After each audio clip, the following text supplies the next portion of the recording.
How do you handle your Jaguars in Week 14? Is there a new must-start running back in the AFC East? And which players do you have to get in or out of your lineups on FFPC and Fantasy Pros League Championship weekend? Plus, Eric Wright, the fifth-place team owner in the Fantasy Pros Championship, is going to join us to talk about C.J. Stroud, Parker Washington, of all people, and much more. We've got a great show for you tonight. Ferrell Elliott is here. I'm Eric Balkman. Stick around. Your high-stakes fantasy football hour starts now. Can't stand the pressure. I've seen greater men than me, the lesson. Broadcast live and heard around the world, you are now watching the most entertaining hour of radio on the planet. Welcome to the High Stakes Fantasy Football Hour presented by myffpc.com with your hosts Eric Balkman and Ferrell Elliott. The High Stakes Fantasy Football Hour is your home for analysis from the best players in the world. And now, because no one else was available, here are Eric Balkman and Ferrell Elliott. Solace in the scripture. Are we not all our father's sons? I became a man. Nobody ever told me what a man was. Welcome in, all of you Balkaholics and Ferrelliacs. It is indeed the latest episode of the High Stakes Fantasy Football Hour, presented by myffpc.com. I'm your slightly above average host, Eric Balkman, and my co-host is the definitive commissioner of fantasy football, Ferrell Elliott. Coming up on tonight's show, Ferrell and I are going to dish on the cloudy Seahawks running back situation, the muddled Texans tight end room, and then Eric Wright, the fifth-place team in the championship round of the Fantasy Pros Championship, which will start next weekend, is going to jump on to talk Royce Freeman, stretch run roster construction for the championship round, and much more. If you want to connect with us on the X, please do so at HSFF. I'm at Eric Balkman, EricBalkman, and always check out Ferrell's Kentucky Fantasy Football State Championship at kffsc.com. You can post on our Facebook page at facebook.com/HSFF as well, and email us at highstakesfantasyfootball@gmail.com. If you have any questions for us, send them in now. We'll try to get to all the chat room questions, tweets, and emails in the fantasy feedback segment. Coming up later on in the show, thanks to our audio engineer and my best friend, Bryce, and of course, our producer and mutual friend, Rob. Go to myffpc.com right now to play the FFPC Weekly Challenge. There's no draft. There's no salary cap. Just choose the 10 or 12 players, depending upon if you want to play with kickers and defenses or not. By Sunday's kickoff at 1 p.m., and then just watch your points pile up for the remainder of the weekend. Remember, only one player per team, no stacking in this competition. $35 or $200 to enter. You can win up to $2,500. And you say, Balky, that sounds really familiar. Isn't that just like the world-famous FFPC Playoff Challenge? Yes. In fact, it is almost exactly like the world-famous FFPC Playoff Challenge, which is back. We actually have two of them this year. Two great contests, the same awesome format, no draft or salary cap here. Just choose the 12 players that you want. Watch them ride, not through the weekend, but for the duration of the playoffs. That will kick off at the start of Wild Card Weekend. You can win $500,000 or $100,000, depending upon if you want to pay $200 to enter or if you want to enter the $35 one. Either one you can do and win a six-figure payoff. You can register for those. That contest is open and ready for you to play at myffpc.com, myffpc.com. Remember to like this video, subscribe to the channel, comment on the video, share it with your friends and enemies, and get notified every time we go live like we are tonight. Speaking of live, let's bring in the livest person I know. You follow him on the X at jferrellelliott and at KFFSC official. KFFSC.com Commissioner 1J Ferrell Elliott. Ferrell, happy December 8th to you, my friend. I am live. I'm looking a little blurry and a little bit washed out, kind of corpse-like over here in Kentucky. But you know what? We had a warm day, Balky. You must be using. I have a camera, a very good camera that eventually I'm going to get out of this package and do some work with it. And new plans for the new year, Balky. New plans for the new year, indeed. Speaking of the new year, let's talk about the new show tonight. Hudson Kern-Reeve piped in before we even went live tonight. And where the hell has he been? I don't know. Probably we're coming up in the end of the semester. I assume he's grading papers and the like for Cornell. C.J. Stroud or Jake Browning this week, given their matchups. So that's an interesting question that we could kick off at the very top of the show. Now, John Terry, who's also in the chat room, said, look, Wasp, it was one game. This seems like a big gamble. Brooklyn all day, Brooklyn all night, says Browning for sure. And then The discourse has continued now to the Chiefs running back situation, which we'll get into in a little bit. These guys really don't need us, Balky. No, they just honest. like they really don't. We need a bot to read their comments, and that would be a hell of a show. We're just hanging out here and providing them a space to talk. So Jake Browning this week, let's talk about it here for a second. Ferrell, Jake Browning is at home against the Colts this week. CJ Stroud is at the New York Jets. I know the matchup would say, well, you got to play Browning, but I am not willing to go that far. I'm still playing CJ Stroud over Jake Browning this week. We've got a game full of film of what Mr. Browning did, and he won't have the luxury of starting the game like he did this past week with little side shots, little flat passes, little verticals that maybe went 5 yards down the field to start the game. He's a good backup quarterback. If you talk to any scout around the league, they had evaluated him at just what he's been, a practice squad guy. Now, I'm all for him stepping up behind the tools of this excellent offense, and I think he can be very good, and he's watched it, and he's going to get better, and he's learned.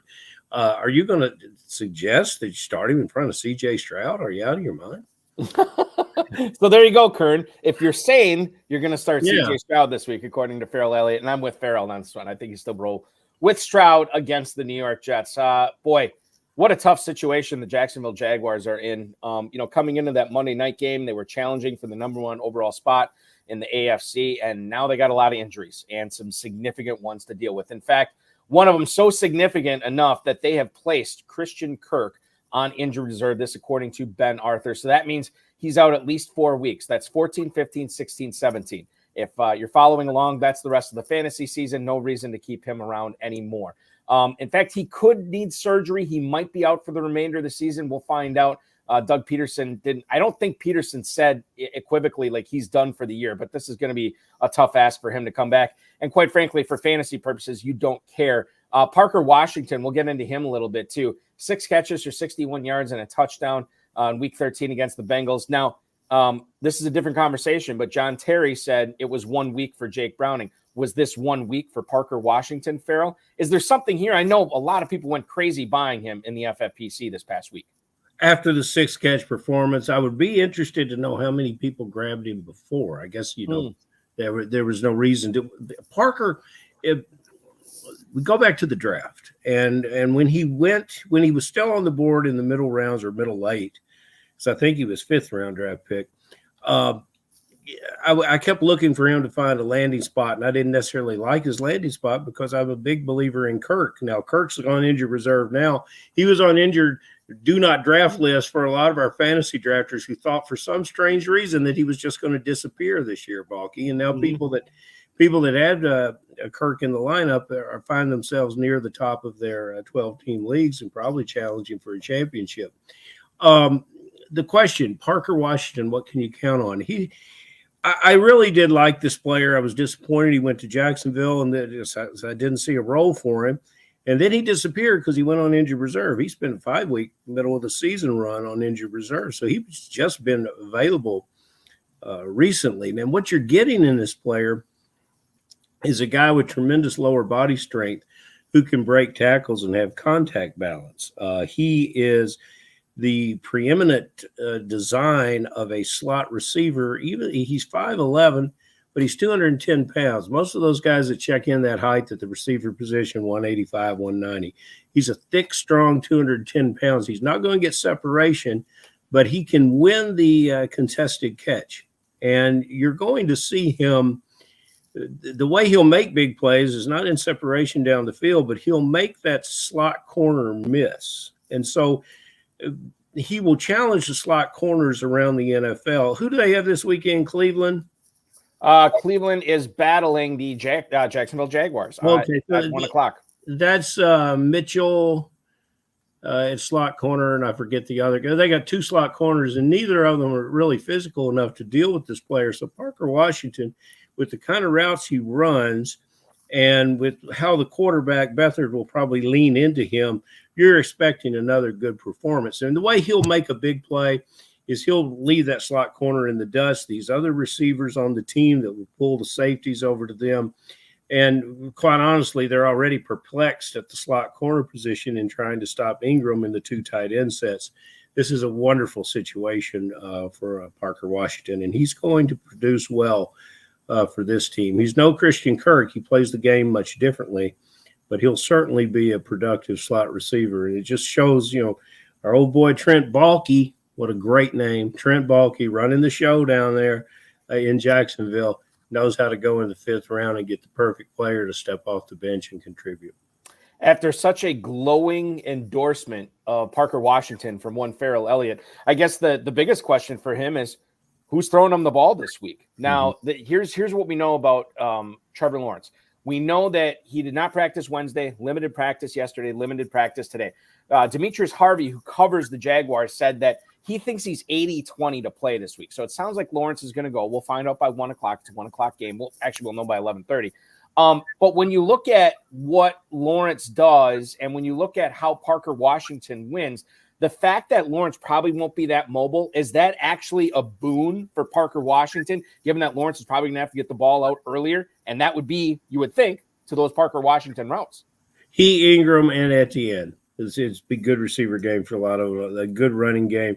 Let's look on the other side of who the quarterback is at Cleveland. I think we're at plan number 4 at quarterback for Cleveland. This is their 4th guy this year. So, you don't have to play the whole playbook to defeat this Browns team. And it may be a closer game in the score than it really is on paper.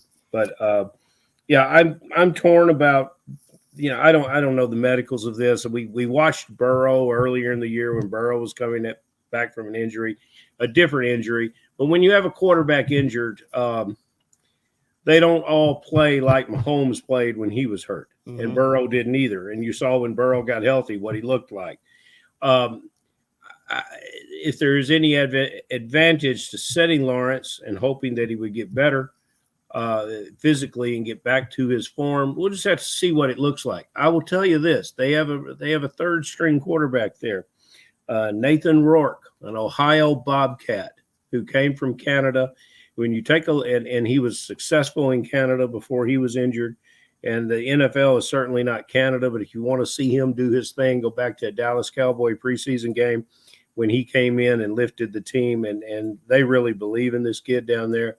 And I wouldn't be surprised to see him later sometime if Lawrence were to continue to struggle. Let's shift our focus to what we saw last night in Pittsburgh, and that was the re-inauguration of the re-coronation, let's call it, of Ezekiel Elliott. My God. He gets the ball 22 times out of the backfield on rushes, gets 68 yards, but the story of Ezekiel Elliott's night, 7 catches, 72 yards, and a touchdown. This is his first 20-touch game of the season. Elliott, obviously, anybody who started him had to be thrilled.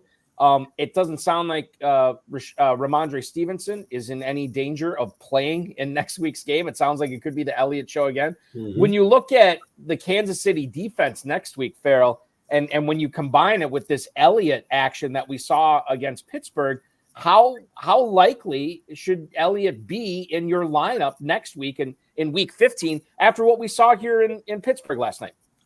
You would be hard-pressed to find another running back outside of the top 8 to 10 running backs that would have as high a ceiling as Zeke does, just because of what the quarterback's trying to do with him. It does not mean that linebacker play, different from what you had in Pittsburgh, wouldn't discourage that and make that maybe several catches, but for much less yards than he enjoyed. But, Ezekiel's still a football player with a lot of gas in the tank. And, people have given up on him a long time ago.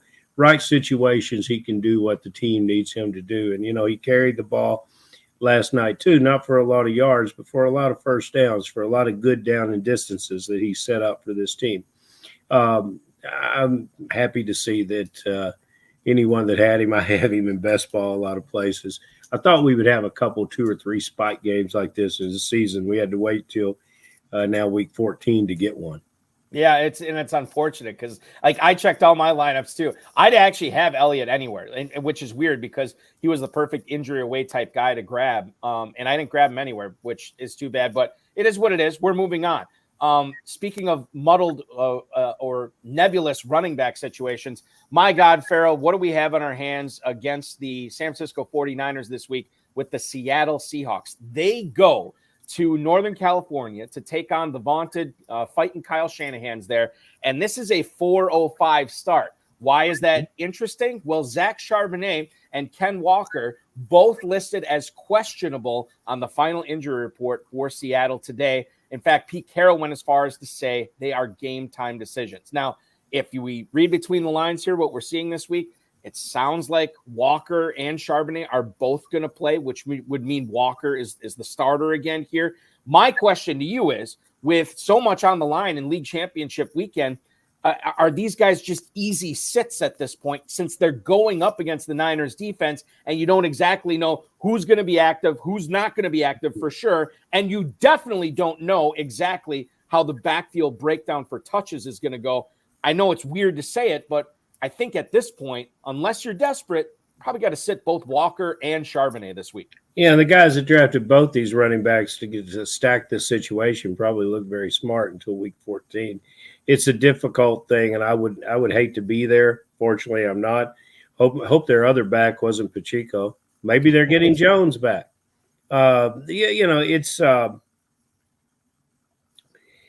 I wish we could see those two young backs healthy, and I guess we'll have to wait till next year to do it. But for players this weekend, with everything that's at stake this weekend, that's not the move that I would want to make. I would try to find something else. I might even go on the waiver wire. He's not available, but Jerick McKinnon, McKinnon, I would put in the lineup. But Keaton Mitchell, I might try to run him into this lineup if you haven't. You've got to get points out of that position. You can't be in an either or neither. And what time is that game, Balky? Is that the middle 4 o'clock game or the early 4 o'clock? It's the early. It's the 4:05 start. Well, you might have some extra flexibility there. Yeah. The Seattle Seahawks in 2024, I think, are going to be really compelling because I don't think we saw this team at the peak of their powers this year. Obviously, Geno Smith battling an injury most of the season. Smith and Jigba, it seems like he's finally coming on, but it took him a while to get going. Tyler Lockett is another guy maybe Tyler Lockett has just been who Tyler Lockett is, where you're constantly get the EKG meter on him. And then the young running backs, as you said, we have not seen 2022 Kenneth Walker this year, and we've only seen a few flashes of Zach Charbonnet. We got Eric Wright, the 5th place team owner in the Fantasy Pros Championship, coming up in just a minute. I do want to get to JPJ, Jim Parsons Jr., hanging out, watching us on Facebook right now. He has a question at quarterback CJ Stroud, or Justin Fields. At this point, I will take advantage of Justin Fields' running ability, the fact that I think he can do numbers against the Detroit defense this week. So while I probably would have been playing Stroud over Fields the majority of the season here, Jim, I'm going to play Justin Fields over Stroud this week. This is why we sometimes, Jim, want Balky to actually think long, because he won't be wrong. We want him to think long and come back to Stroud. And why is that? Why is Stroud a better start than Fields for you this week? Well, we'll get to talk about all the receiver targets that he's got, but he's proven it. You just look at the game logs. He's a winner, and he's proven how to be a winner.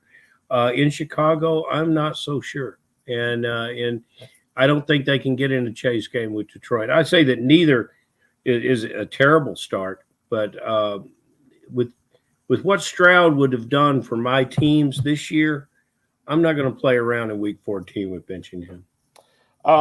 Trevor Holt has a question. Jaden Reed, let's get to him later on because we do have an email for our guest tonight regarding that. So I'll get to that then, as well as that. I know everybody wants to hear about the Edwards-Helaire, Pacheco, McKinnon thing.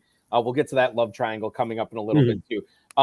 Alexander Madison or Clyde Edwards-Helaire, Ferrell, do you have a feeling on that? Jim also is facing that decision this week. Would you rather play Helaire this week as the Kansas City Chiefs are going up against the Buffalo Bills, a total that I think is like 48.5 right now.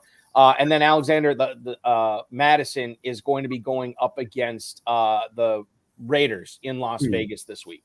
Mm-hmm. Yeah, we'll go with Madison here, largely because I'm leaning towards McKinnon in Kansas City. Permar 99, CEH is a lock to be a Jag. We will see. He's been one most of his career. I don't know if it changes now. And we're in the month of December. And December means three things. It means Hanukkah, it means Christmas, and it means Jerick McKinnon destroying other fantasy teams. It's going to happen. And Permar must go into show prep on Tuesday afternoon. I mean, he is ready. He's always ready. He comes ready every Friday night. You know? A guy who has been ready all year, and he's been ready all episode tonight. Let's bring him in right now. He's having a fantastic FFP season, team in 5th place overall in the Fantasy Pros Championship, in several championship games this weekend as well. He's gunning for that $1 million grand prize in the Fantasy Pros Championship, and right now only 4 teams are separating him from the top spot. Please welcome onto the show, Mr. Eric Wright. Eric, welcome in, man. There he is. Hey, how you doing, fellas? He is. Doing good. Let me ask you something I always ask everybody. When we're talking week 14, man, you see your team up in 5th place overall for $1 million. How does that feel right now? It's crazy. it's crazy. I never thought I'd be there because, my last team I drafted on week 1, and they're like, wow, I'm in 5th place. And my wife is, she's excited. I can imagine. She's more of me, saying we could be millionaires maybe one day. I don't know, honey. It's a long way to go still, Well, she should be. She married an exciting man. I hope so. She knows what she's doing. Exactly. That girl knows what's going on. Eric, when you are not hanging out at the top of the leaderboard of the Fantasy Pros Championship, tell the listeners how you're spending your time, what you're doing for a living. Oh, man. I'm a conductor for the Class 1 Railroad. I'm up and down the roads mostly of the time. We pretty much work 24/7. Get like one day off here, one day off there. But mainly when I'm doing that, I'm listening to fantasy football on all day long. I get in the car, fantasy football my whole life. My wife, she leaves me alone football season because she knows it's fantasy football time for me. It's always football season. Exactly. I don't know if you want to. And when you know what I do when I'm not playing fantasy football, Eric? What's that? I sit around listening to train songs, man. I just listen to old songs about trains. That's a wonderful career. Exactly. Balky, I don't really know where we're going with this question here. Well, do you want in week 1? Right. We want to go all the way back to week 1, which you were in Las Vegas, right? You were at the Planet Hollywoods. No, I was online. I saw a guy that looked like you. All right. You sit there on Sunday morning. This is what I don't. I've always wondered who is drafting on Sunday morning, and what prompted you to join? Is it I got to get one more, or is I'm going to wait until everybody else has shot their wad and I know whatever? What is your mindset for the Sunday morning draft? I remember when those were first put up, Balky. I said, well, hell, those will never fill. Nobody's those, and here you are. What talk to me about it. That's what you just said, Ferrell. I got to get one more in before the game starts. That was my mindset going into this rank 5 team I got right now.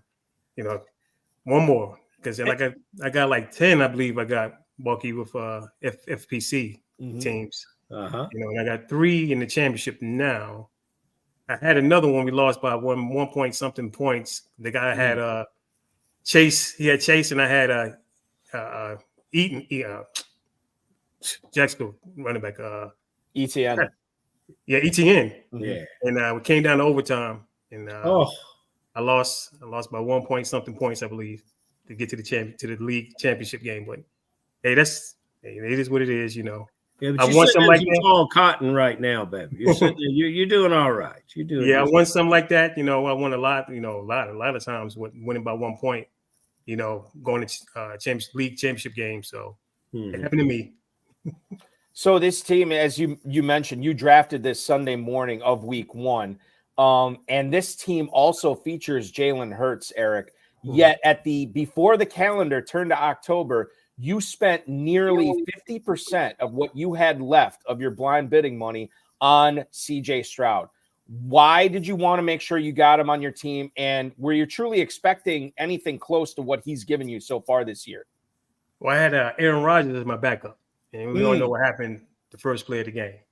So I didn't have no real good backup that I could trust to back up Jalen Hurts. So I waited, and I said, well, I seen third week, I seen Stroud. He had 20-something points. Fourth week, he had 20-something points. The fifth week, I said, man, I might have to go get this guy. He's special, you know.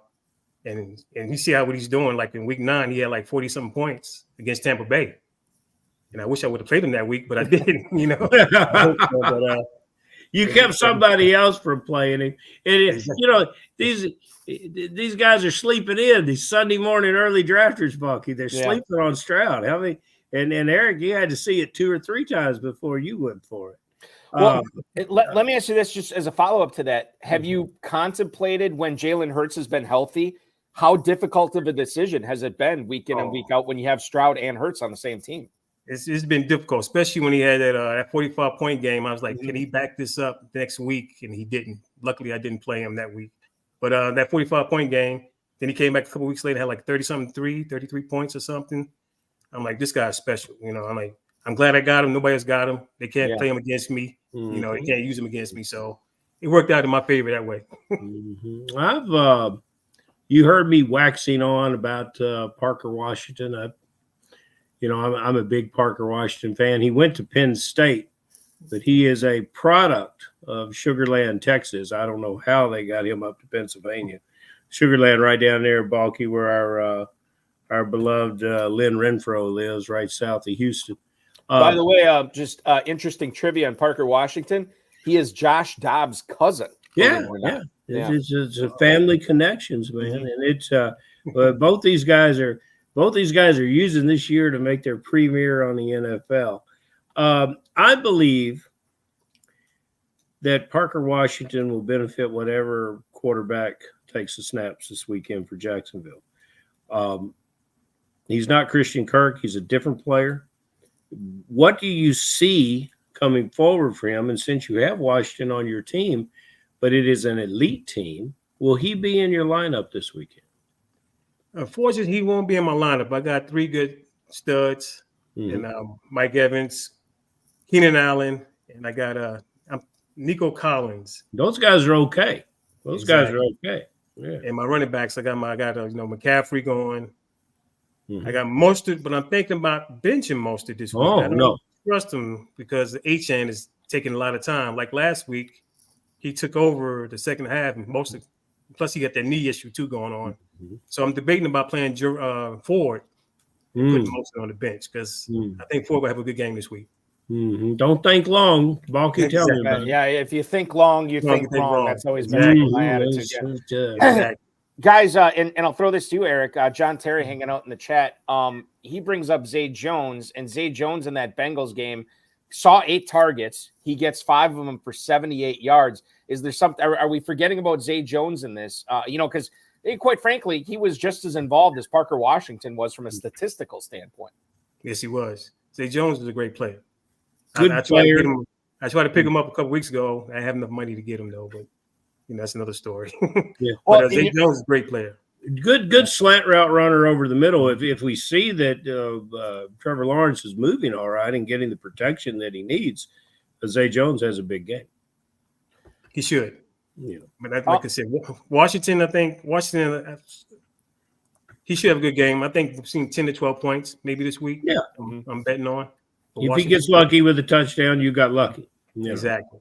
Is there anything, Eric? I mean, you said Nico Collins, one of your receivers. Is there any concern with him potentially facing Sauce Gardner this week? Yes. You might flip Washington in there instead of Collins, or is that just thinking too hard? I was thinking about that, but I got Jaden Reed too on my bench. Oh yeah, okay. I like his matchup too. So I'm on the fence. You can understand why this team is 5th. And I'm going to bed next year in Vegas on Saturday night where I can wake up Sunday morning and draft because I'm liking the sound of this because you drafted the perfect team, my friend. And then you waiver wired yourself to further success. Exactly. And guys, it's interesting how much different week 13 is week 14. I know there was only 2 teams on bye last week, but I've had a lot of people come to me and say, my best teams lost in week 13 and they'll be playing for second place, and this is your best team and it's flying the flag, man. It's impressive. Exactly. I'm thinking because if Christian Walker don't play, but it's on the Monday night, so I'm trying to. I'm like I gotta wait. I don't know. That's my hiccup right there. I'm trying to figure if I'm gonna play Collins or Jaden Reed. You got some serious first world problems there, man. Exactly. You really, rain you really do. Exactly. Do you drive the Ferrari, or do you do you take out the Lamborghini? Which one are you going to do? I think if Dale would have played, if Dale wouldn't got hurt, I probably would have, it would have been easy to play Collins. But now since Dale is out, I like Noah Brown. He's a rookie, but going against them two Jet cornerbacks, it's going to be tough for him, I think. Mm-hmm. Well, and listen, I know we're all excited to get. Well, I mean, everybody who had Kyron Williams is probably excited to get Kyron Williams back in their lineups this week. But there is always the potential that Kyron Williams or any stud running back could go down at any time, which is why we like to keep these backup running backs on our team. I know you have Royce Freeman on a few of your teams, Eric. Can you tell us a little bit about how valuable he'd be? What type of workload would he be facing if Williams were to miss any time? Is he the lion's share type guy? Would he all of a sudden be fantasy startable if that were to happen? Yes, McVay. He believes in one running back on his team. He like playing one guy. He'll run you to the till your knees fall off. And I believe Freeman's going to be that game winner for you, the championship winner. If Kyron Williams ever get hurt, I really believe that. Mm-hmm. That's why I'm holding on to him. I hope. I don't want nothing to happen to Williams, but if something does, he's going to my lineup. Kyron Williams came right off the injury list and put up a 30 for us that game. Yeah. It's a fantastic player, and it looked that sold me. You talk about this roster. I did something to get ready in hopes of one of my team moving into the championship. That you did, but I probably didn't have to tear up over the player that I released. He had promise, but I didn't think he'd use him anymore. You've got this great roster, and as you get ready for the championship run where waiver wires are shut down, you picked up the second kicker, and I suppose I know why. I really want to know who you dropped for that second kicker, and was it a tough decision? That's what I really want to know. It wasn't tough. I believe it was Chase Edmonds, the backup. It's time to let Chase go. Chase Edmonds. I mean, I picked up a second kicker because I played a couple years ago. I played in championship game. And you know what happened? He got hurt. He didn't play, so I got a 0, and I lost by 3 points. Oh, no. Here in Kentucky, we had a guy that did not need the second kicker. Matter of fact, he told everyone he did not need it, and he certainly did. He played every week of the championship with 9 players, no kicker. Exactly. That happened with Abib Agbatoba. I think the first year he won the FPC, he ended up winning $250,000 without a kicker. I don't know if he went the whole championship round, but at least 1 week he didn't have a kicker. He only carried one kicker. He got hurt or cut or something, and he ended up winning a 6-figure grand prize. And now this is not to make it seem like you don't need a second kicker. I'm with you, Eric, man. Like I want to carry a second kicker whenever I can, for sure. We talked about the Browns and Jaguars game earlier, and I should have looked up Amari Cooper's latest status. I think he practiced today, so it sounds like he'll be out there. However, we know the situation with the Browns at quarterback. It is Joe Flacco throwing the ball out there. I noticed you have a lot of Elijah Moore on your teams this year. And obviously David Njoku is going to factor into this as well. Yeah. Who do you think, if you could only start one Browns pass catcher, and you talked about Jerome Ford already, but one of those Browns pass catchers, be it Cooper, be it Njoku, be it Moore, if you could only play one of them this week, who's the best start? I think Elijah Moore, just because he's got that chemistry with Joe Flacco from the Jets. And that's why I love him so much. I'm glad they picked up Flacco because I know he knows more than he knows anybody else on that team. So I think Moore's going to be the one this week, hopefully, because he's playing in all my leagues. But when in doubt, play that slot receiver, especially when the tight end doesn't seem to dominate in the receiving program. It's good. Exactly. Yeah, I like that. I don't know. Maybe Balky and I should tell you what your toughest decision is, because you've got some. I would ask you, and you've already given us some examples. Exactly. I need help. Are there more, Balky? you've got a guy, Mr. Wright here that has a terrestrial radio show there in Green Bay. Nobody knows more about Green Bay than Balky. And you've got a Green Bay wide receiver. You should move directly to him and ask for advice about what you should do with that player, because Balky will deliver. All right, so couple of things here. Let's talk about Jayden Reed first. Okay. Number one, he's questionable. I believe he practiced again today with that chest injury that's basically been bothering him since that Chargers game when he took a nasty hit. I don't expect Christian Watson to play Monday night. In fact, Christian Watson doesn't expect Christian Watson to play Monday night. That's pretty much all I need to know to understand that the two top receivers of the Packers, well, I say the two top ones, but let's throw Dontavian Wicks in there too, because Jordan Love's been pretty good at spreading the ball around. The one thing I will say about Jayden Reed is he seems to be the receiver this year, and I'm including Christian Watson when I say this. He seems to be the one receiver this year that Matt LaFleur really wants to get involved, even if it's not throwing the ball. We've seen a lot of end around, some jet sweeps. We've seen Jayden Reed involved in the running game quite a bit this year. Similar to how Christian Watson was in 2022, we're seeing what Jayden Reed is doing in 2023, very similar to that. So now it comes down to, okay, let's look at Eric's other receivers here that he's got in his starting lineup. Nico Collins, Mike Evans, Keenan Allen. I can't in good conscience play Jayden Reed over any of those guys. Then you look at the running backs you got in there. Currently, you have Mostert, Montgomery, McCaffrey. You already talked about sitting Mostert. I think if it's any one of those three guys, you can make a case that Mostert would be the guy that you would sit. I can't make a good enough argument as a guy who follows and is a fan of the Green Bay Packers to say, Eric, you need to get Mostert out of there and put Jayden Reed in. It's tempting. I'd love to play Reed this week. I think he's a fine start. But for a fifth-place overall team, I think he's got to stay on your bench. I like that. That was delivered with passion and clarity, Eric. Exactly. It happens once in a while. Double Eric, so you mean you're getting your money's worth. Exactly. Now, real quick on this, because let's go back to your running backs. I already said Mostert, Montgomery, McCaffrey. You were talking about putting in Jerome Ford yet, and then you kept Najee Harris on the bench last night too. So you had Harris to boot. Was that an easy decision? Like, okay, I'm not messing around with Harris against the Patriots. Yeah, that was easy. New England defense, they good. They got a good defense. And plus, last week against Arizona, when I started them, I should have started Montgomery. Would have got me 3 more points, but I still won. but yeah, I mean, Pittsburgh. I'm not sure about them.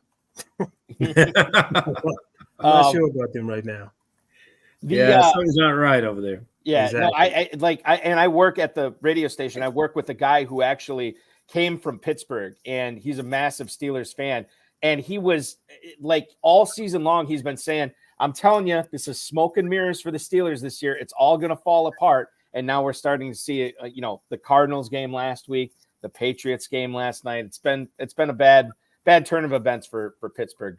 Let's get to a couple of emails, especially the emails I teased earlier in the show. Don in Metropolis, Illinois, Eric writes, would you rather roster in the wake of the Isaiah Pacheco news, Clyde Edwards-Helaire or Jerick McKinnon? Don in Metropolis, Illinois, we appreciate you emailing. So, Eric, if you only have one roster spot available, who's it going to be spent on? Clyde Edwards-Helaire or Jerick McKinnon?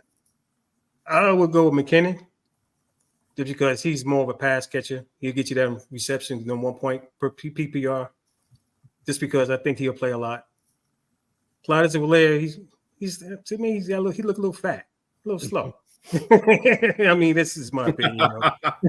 McKinnon is an interesting player. You hear about players that the more reps they get, the more touches they get, they pick up steam, they gain energy, they look better. The more and McKinnon fits that role, and they usually try to assign that to bigger backs.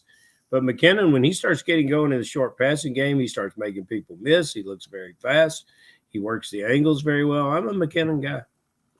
Yeah, because I'm playing my championship game I'm playing now. The guy had Elliott last night. I'm down 27 already, starting before Sunday. Ooh. So, and he, of course, he had Elliott. Yeah. You know what Zeke did at the backfield last night. Mm-hmm. So that's what I'm saying. The points per reception. Yeah, exactly. We need a couple touchdowns. Exactly. We are all of one mind. It's McKinnon here for sure. I know Ferrell already said it earlier. Eric, we're with you on this. McKinnon is the guy for me as well.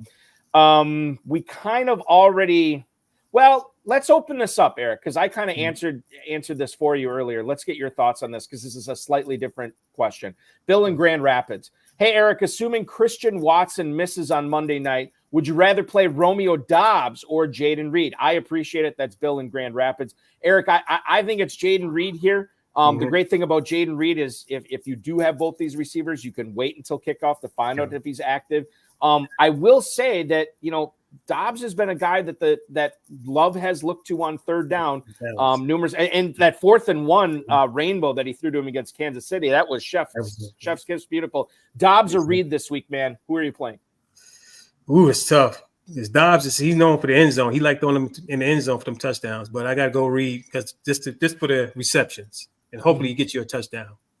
The future of this receiver core and what it does for Josh Love in the draft next year Jordan Love is in the draft next year is just beyond imagination. It's fantastic. Yeah.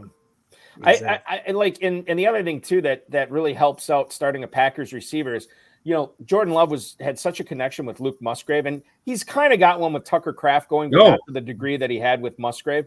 So I mean that works out for Doubs or Reed or Watson when he does play. Permar already piped in on the chat saying that he fully expects Christian Watson back next week for the playoff stretch run. Man, as a Packers fan, I hope he's back next week. But I know how tricky hamstrings are too. Exactly. So it's crazy. And I was telling Permar in the chat, Christian Watson said to the media this week that he has spent tens of thousands of dollars trying to figure out from different doctors and trying to figure out why he's having these issues. He's trying to figure out if maybe his back and his hips are out of whack or he's not using those properly. And then he's overcompensating for the hamstrings. I don't know. But this guy, if he could figure out that hamstring thing, man, sky's the limit for him and Jordan Love.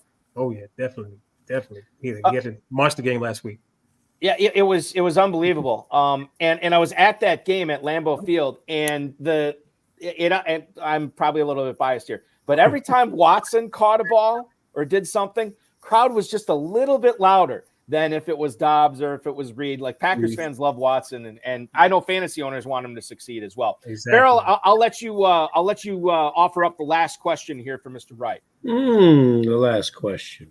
There's a lot of people chasing you in the number 5 position. We've had one gentleman came on. We need a mathematical expert because one gentleman came on talking about the 20-point lead not being that big a lead. I don't know. I love watching the live scores from play to play and the real-time leaderboard that the FFPC It's very exciting. Yeah, it is. We have Trevor Holt. We'll never forget the number 2.38. He sat on it for 3 quarters, and that's where he was to finish second in our KFFSC one year. Let's go outside of your team because we may have exhausted your team. And you can't use Ezekiel Elliott as an answer. But who's somebody that FFPC players should start this week that we haven't talked about yet that might unlock a chance to catch those of you guys at the top of the leaderboard? Can you just think about the whole schedule? Everybody's working. Everybody's active. Is there a player out there that you really, really, you're really happy you're not playing against him because you don't have him on your team? And, man, if you did, you'd be happy about it. Yeah, I got one for you, Ferrell. OBJ. Oh, yeah. Spicy. Revenge. If you look at it, what Connor did last week against Pittsburgh. Juju did last night against Pittsburgh. It's OBJ time Sunday against the Rams. I like OBJ. Stillwaters run deep, don't they, brother? I love it. Revenge. Yes. Revenge. I'd love to see it. I'd love to see it. We'll see what happens with Odell Beckham. And quite frankly, we'll see what happens with your team going forward here, not only in league championship week, Eric, but the 3-week sprint that begins in week 15. I know this is exciting for you. I wish you nothing but the best of luck. Hopefully the ball bounces your way for sure. And listen, man, if you end up cashing that $1 million, that'll soften the blow of losing in that semifinal last week. The championship. It'll all be forgotten. And we'll have you back on the show to talk about how you're going to spend that $1 million. All right. Definitely. All I have one question for you, Ball. Go for it. Help me out here, please. Yep. I'm really thinking about benching Mostert for 4. Yep. What you think about that? Well, listen, Ferrell knows this, that I have said over and over again when it comes to plays like that, I am a weak man. It takes a strong man to do that. So I am not the right person to say, hey, can you sell me on starting Jerome Ford over Raheem Mostert? All I can say is this. For the majority of the season, Mostert's been better. I like that offense with Tua Tagovailoa with Miami much better than Jerome Ford and the Cleveland offense with Joe Flacco. The game script for the Dolphins is positively in favor of a Mostert Achane type game. This could be the type of game. I know you're worried about Achane, and why wouldn't you be? I'm worried about him too as a Mostert owner. But this could be the type of game where Achane goes for 110 yards and 2 touchdowns, but Mostert could still have 80 or 90 yards and 2 touchdowns. So for me, I couldn't do it. I understand anybody who would, but that would be the best possible advice I can give you. Not saying it's right, just saying what I would do. Mr. Wright, phonetically, the man's name is Must Start. I mean, come on.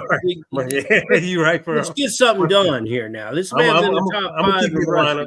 This is what we need. This is what we need.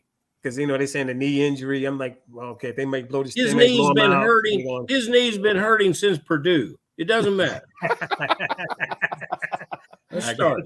Yeah, I mean, and I know that I mean, they've been resting him, during practice this week. I think I know he practiced today, and I think it was a full practice. So I think it's wheels up for Mostert. We're giving you the kiss of death here, basically. The fact that we're all saying Mostert, and he'll probably end up getting, 12 carries for 25 yards and no scores. But I still think you got to play him. Gotcha. So I've seen the 4 guys in front of me. 3 of them got Mostert starting. So I'll tell you this, that would make sense if this was like week 17. And then I think you could make the case like, okay, I got to be different somehow. I wouldn't start doing that in week 14 when you're just in league playoff mode where you're trying to win your league. So talk long, you talk. All right, I'm sorry. Eric, be good. We will talk again soon. Good luck this weekend and the rest of the way, man. Thanks, guys. Have a happy holidays. Yeah, you do the same. Thank you so much. Eric Wright, ladies and gentlemen, the 5th place team owner in the FFPC Fantasy Pros Championship, heading into week 15. Week 14, he's got the championship, league championship that he's going up against Ezekiel Elliott. Oh, God, but it just stinks to start off a week like that, Ferrell. But that is fantasy, and it does happen to the best of us. We'll see. Mostert might catch Ezekiel Elliott. Jerome Ford's not going to. Are you willing to say that? Yeah. Okay, there's a non-zero chance that Ford catches him. I love that non-zero stuff. Yeah. Hey, speaking of numbers, if you look at the FFPC leaderboard right now, how many FPI teams can you find in the top 20? Are we looking at main event or Fantasy Pros Championship? Well, we're interested in the main event because that's what's going on right now. Okay, let's do that. I'm gonna look it up. Nothing wrong with the Fantasy Pros Championship. No, but if FPI is up there, I definitely want to look at it. I just want to give those guys a plug. So it's all I'm saying. Petra and Larson have had a wonderful year across all formats, including the KFFSC, where they will be challenged by one Don Erickson and Jim Cole, currently 2nd place in the KFFSC. Yep. Do you see a bunch of FBI teams in the top 20 there? I'm looking at it right now. Should jump right off the board at you. Now, again, that we had a game last night. Had a game. There you go. So they may not be. They may use the whole thing, doesn't it? I see one in 24th right now. I think they had a few, yeah. I see one in 37th. Yeah. I'm looking at all up there at the top. Let's see, what else do we see here? Scrolling down. Now my computer is locking up. I think we proved our point. 65th, 67th. I mean, and these are teams that didn't have anybody going last night. I see 4 in the top 70 already. So yeah, it's been a heck of a year. God, those guys, I don't know what it is, Ferrell, but if there's a shortage of horseshoes, we definitely know where to go look. And it's not luck because they wouldn't be doing it every year if it was. But that's the thing; they do it every year. We might need to get these guys. We might need to get these guys on the show. Although anyone following the Double Erics to the show, that's a tough act to follow. Well, FBI could pull it off. That I have no doubt. Let's go to our man Reddy here.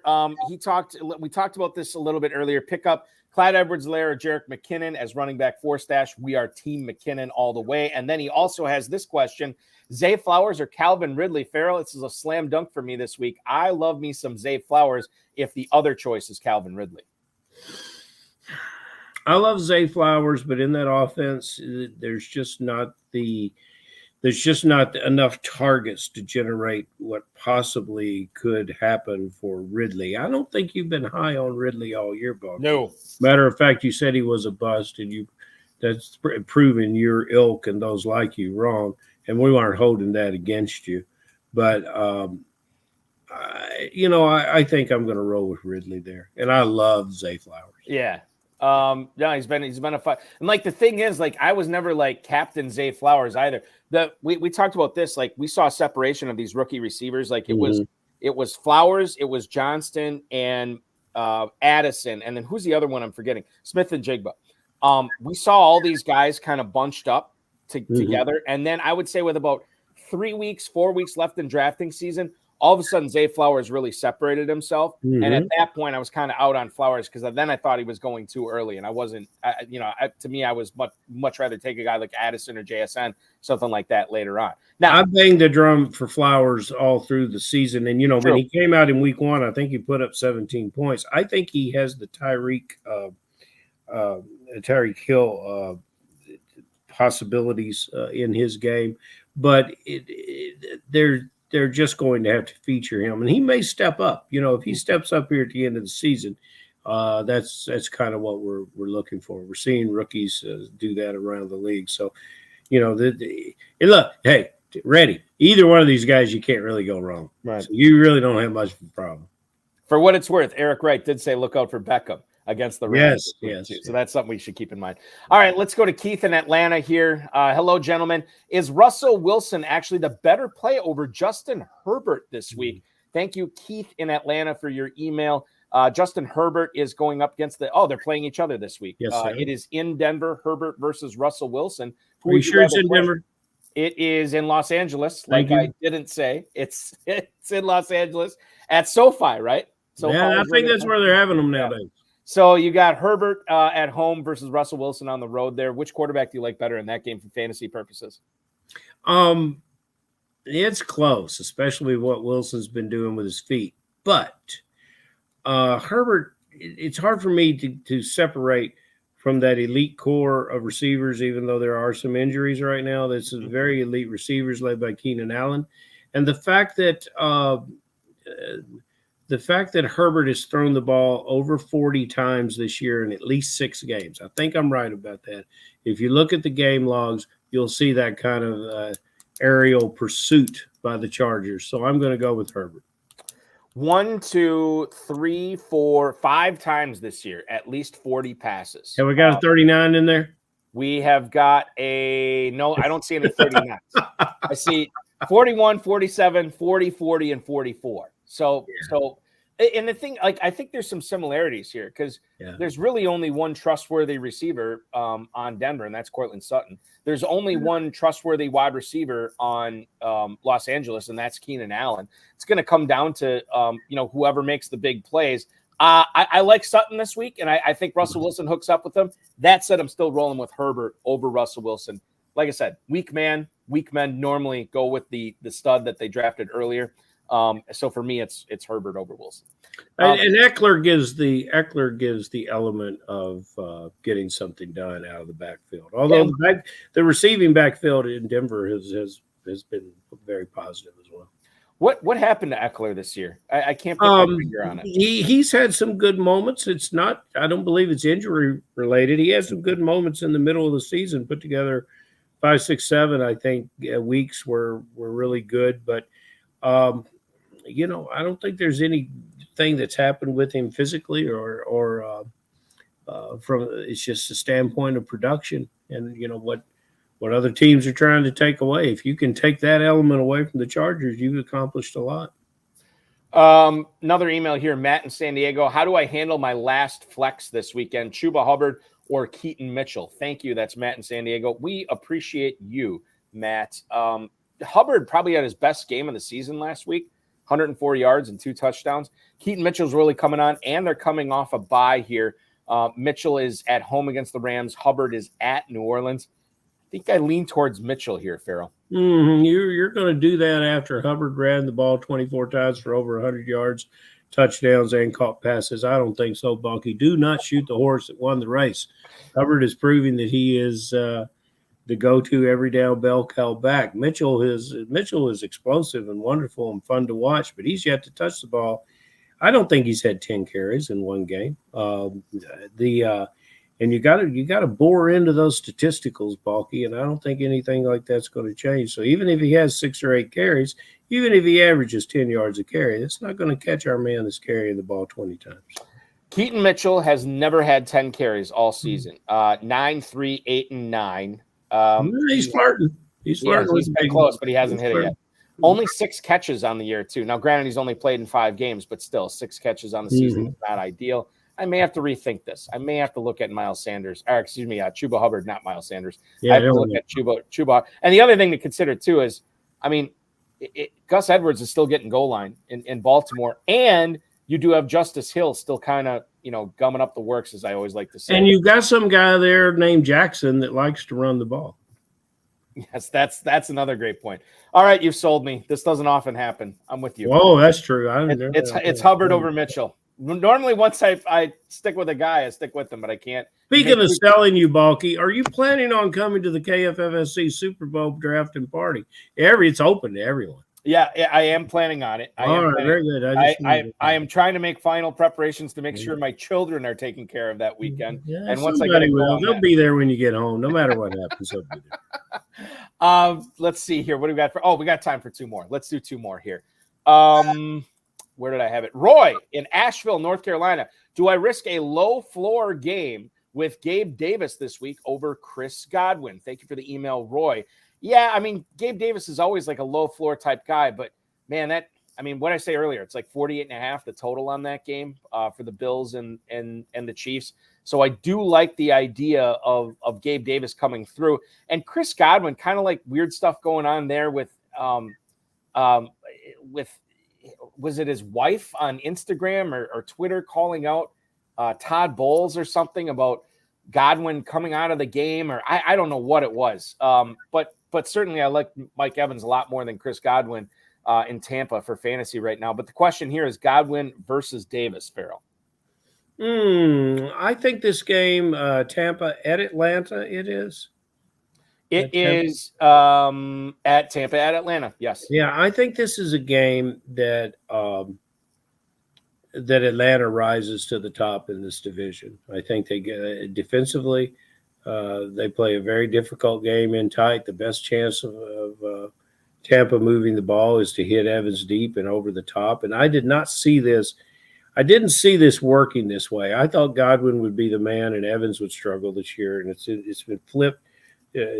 That proverbial script has certainly been flipped on me. And I think Godwin is hurting, and let me tell you, because Trevor Holt says something, Eckler is still hurt. Mm-hmm. If you go through an NFL training room in week 14 of the NFL season, everybody's hurt.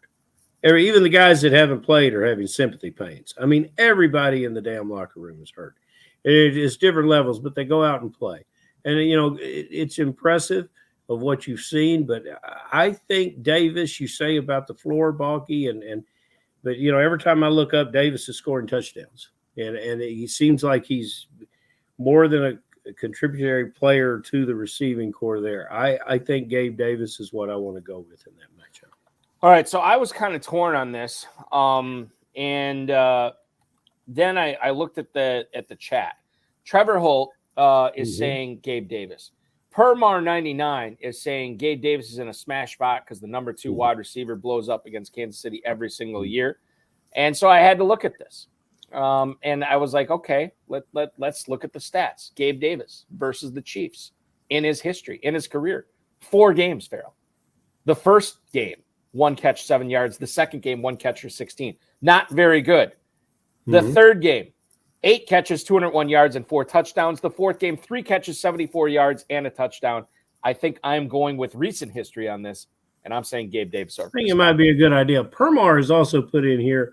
Now, see, Permar is he's really at the upper echelon of commentary, and then he comes up with something like Eckler has lost his long speed and his contact balance.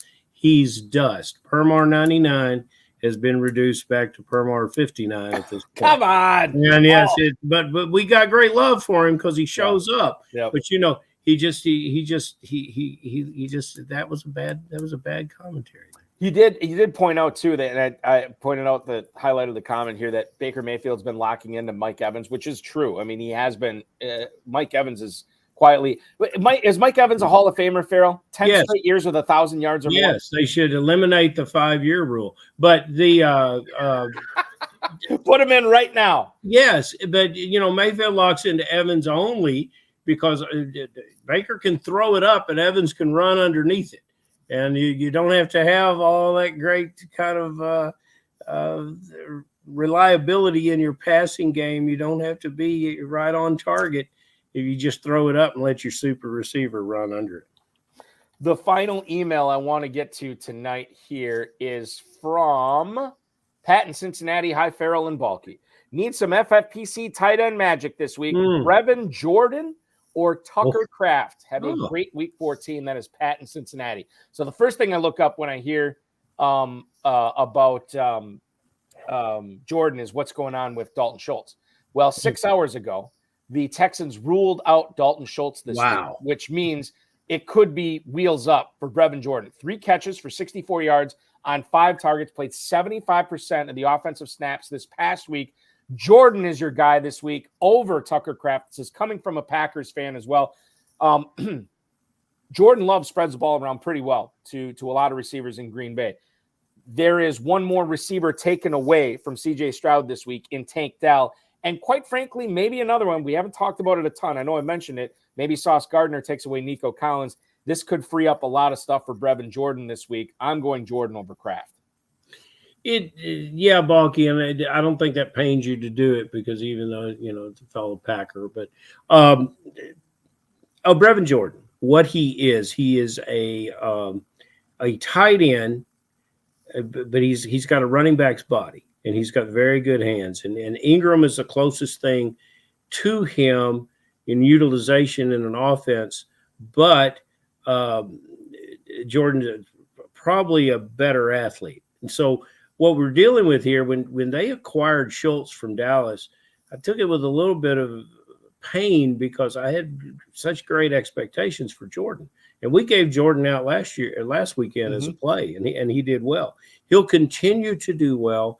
He has all the athleticism, speed. I think he was a favorite of the last coach who didn't have a lot of favorites down there. And that might be why the front office stacked up another tight end on the team. But this is really a star player who can deliver with this quarterback. There's nothing wrong with the tight end. What's his name? Kraft? That's the kid. That's the kid out of South Dakota State. This is a good inline blocking tight end who has pass receiving skills that he demonstrated in that conference. Was at the Missouri Valley, I believe. He demonstrated in college. He does a lot of things well and is a very good NFL player, but he's never going to deliver us in fantasy football what we need. He'll be a great bookend to the Musgrave there over the years. Balky, what round was this player taken in? Which one? The Kraft. Kraft was a 3rd-round pick this year. Okay, Kraft was a 3rd-round pick. I think Jordan with Houston went later. Sometimes, this is a perfect need player in Kraft, and they need him just to do enough in the receiving game, and he'll do it, but he does nowhere near have the potential ceiling that Jordan does in this Houston offense. Last question, and we'll get it from our man Reddy here. So he's deciding he's going to pick up Jerick McKinnon, but he's got to drop one receiver off his team, Ferrell. It's T. Higgins, it's Joshua Palmer, or it's Jonathan Mingo. Which one of those receivers should he drop to pick up McKinnon? I'm going to say you got to hang on to Higgins. I'm a little bit partial to Palmer. I would not feel comfortable starting Mingo at any point the remainder of the season, even though he's coming on. So I'd probably be dropping Mingo for McKinnon.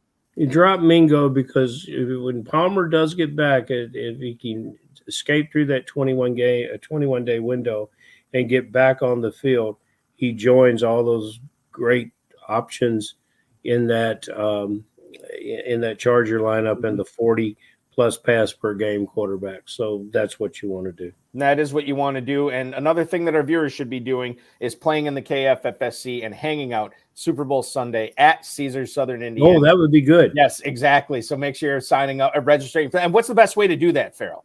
Go to kffsc.com and sign up. And, Ready here is and it's called the Sweet 16. It's a 96-team tournament, a $300 entry fee with a $10,000 grand prize. Ready, we said no Juwan Johnson last week. We said that on the show. And I'll be damned he goes out and starts him and cost himself a playoff spot. Man. That's a tough stuff, man. Yeah, it is tough. Yeah. Very tough. Ready, you can drown your sorrows with me and enjoy some bourbon and the Super Bowl coming up in February. Ferrell, we appreciate you. We will continue to play. KFFSC.com. Thank you so much for coming on tonight. We'll talk with you again next week. See you, brother. You got it. Ferrell Elliott, the definitive commissioner of fantasy football. KFFSC.com is where you need to be going to play fantasy football. Starting in January or February is when everything kicks off, that Super Bowl Sunday weekend. Ferrell will have live drafts going on at Caesars Southern Indiana, right outside of Louisville. I want to thank Eric Wright. I want to thank Ferrell Elliott, the FFPC, Rob Bryce, and of course, each and every one of you for streaming, downloading, watching, listening. We appreciate it.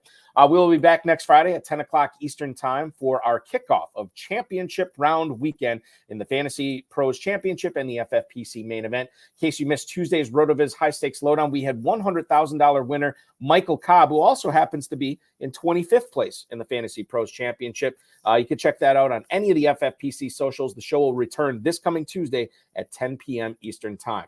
In case you missed last night's High Stakes Fantasy Football Show on the Better Sports Network on any of the FFPC social media channels, you can rewatch it on those same channels. We had football guys Dave Kluge on. A lot of fun chopping it up with him leading into a surprisingly high-scoring Steelers and Patriots game last night. This coming Thursday, we will go live again at 7 o'clock with Best Bell Fantasies Bradley Stalder, who will be my guest co-host for the 2-hour program that night.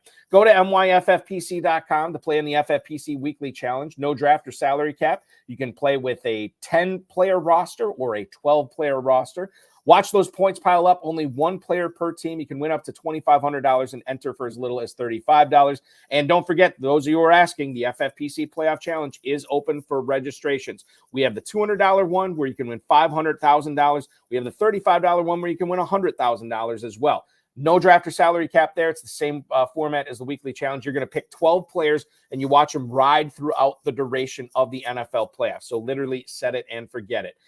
You can enter that at myffpc.com. Remember to like, subscribe, comment, share with your friends and enemies, and get notified every time we go live. This show goes live again 10 o'clock Friday. The channel will go live again at 10 o'clock on Tuesday for the RotoViz High Stakes Lowdown. Thanks so much for watching, everybody. Your weekend officially starts now.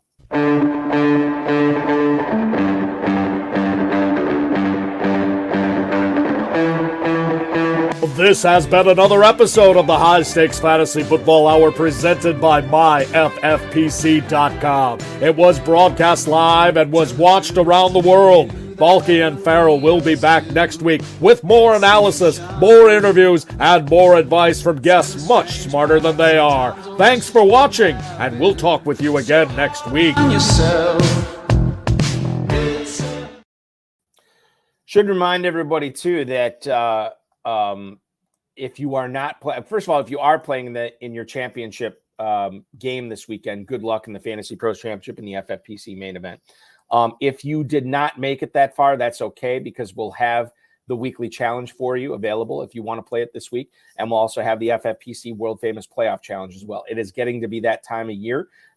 Remember that fantasy is not over until the Super Bowl. And by the Super Bowl, we'll probably have another tournament and some other leagues open for you for a couple of weeks at that point. It's all at myffpc.com. I am biased, but I certainly recommend it. Check it out, and we will talk with you again next week.